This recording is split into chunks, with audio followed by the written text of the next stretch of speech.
নমস্কাৰ বন্ধু বান্ধৱীসকল, আজি 3 জুলাই পুৱাৰ ডাঙৰ খবৰখিনি জানি লওক আৰু কি নিয়ম সলনি হৈছে জানি লওক। যে প্ৰথমতে কওঁ, আপোনালোকে যদি জিঅ' চিম, এয়াৰটেল চিম ব্যৱহাৰ কৰি আছে তেতিয়াহ'লে আপোনালোকৰ বাবে কৈ আছোঁ এই খবৰটো যে যদি প্লেন বৃদ্ধি হ'ব বুলি কৈ আছিলে, তো প্লেন বৃদ্ধি আজিৰ পৰা হৈ গ'ল। মানে আজি 3 জুলাইৰ পৰা এই প্লেনখিনি বৃদ্ধি হৈ গ'ল।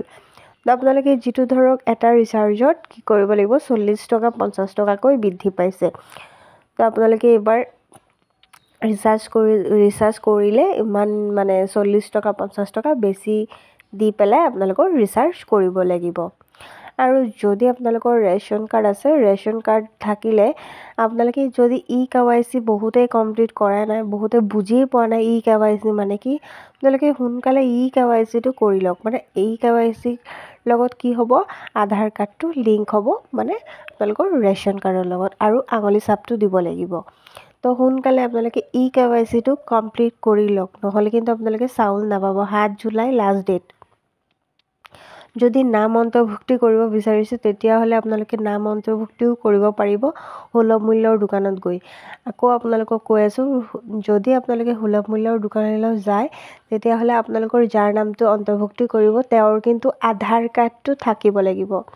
আধাৰ কাৰ্ডটো থাকিলে তেতিয়াহে আপোনালোকৰ কি হ'ব, ৰেচন কাৰ্ড KYC কমপ্লিট হ'ব। বুজি পাইছে? ৰেচন কাৰ্ড নাথাকিলে কিন্তু নহ'ব, আপোনালোকে এইটো জানি ল'ব। আৰু যদি বেংক একাউণ্টৰ লগত আধাৰ কাৰ্ড মোবাইল নাম্বাৰ লিংক কৰা নাই, সোনকালে কৰি লওক। এই কাৰণেও অৰুণোদয় আঁচনি যেতিয়া সোমাব তেতিয়া আপোনালোকৰ মোবাইলত আপডেট আহি যাব যে আপোনালোকৰ অৰুণোদয় আঁচনিটো সোমাইছে। আৰু যদি ৰেচন কাৰ্ড নতুনকৈ আপোনালোকে এপ্লাই কৰিব বিচাৰিছে তেতিয়াহ'লে আপোনালোকে সুলভ মূল্যৰ দোকানত গৈহে গোটেইখিনি আলোচনা কৰিব পাৰিব। বুজি পালে? আশা কৰোঁ মোৰ ভিডিঅ'টো আপোনালোকৰ ভাল লাগিছে। ভাল লাগিলে লাইক, কমেণ্ট, শ্বেয়াৰ কৰিব, চেনেলটো ছাবস্ক্ৰাইব কৰিব। ধন্যবাদ।